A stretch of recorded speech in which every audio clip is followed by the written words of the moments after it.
سیدنا صدیق اکبر رضی اللہ تعالیٰ عنہ ثانی اثنین اذ ہما فی الغار کے مصداق، میرے آقا کے محبوب ترین خلیفہ، محبوب ترین جانشین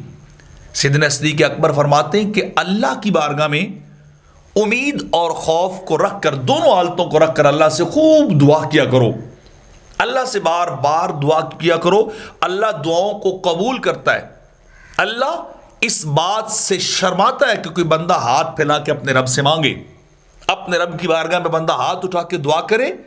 اور پھر اس کے خالی ہاتھ لوٹ جائیں۔ رب کائنات اس چیز کو پسند نہیں کرتا، رب ذوالجلال اس چیز کو کبھی لائق نہیں کرتا کہ بندہ مانگے اس سے اور وہ خالی ہاتھ لوٹا دے۔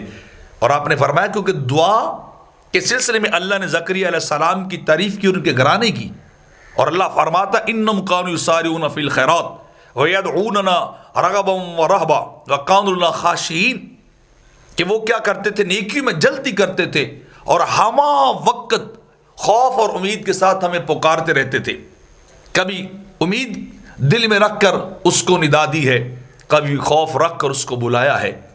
کبھی کسی انداز میں اللہ کی بارگاہ میں وہ دعا کرتے رہے اور سراپا عجز بنے رہے۔ تو آپ فرماتے ہیں سیدنا صدیق اکبر رضی اللہ تعالیٰ عنہ فرمایا کثرت سے دعا کرنا چاہیے، کیونکہ اللہ رب العزت دعا والوں کو اپنی بارگاہ میں پسند کرتا ہے، اور بلائی کی دعا مانگنی چاہیے، نیکی کی دعا مانگنی چاہیے، کبھی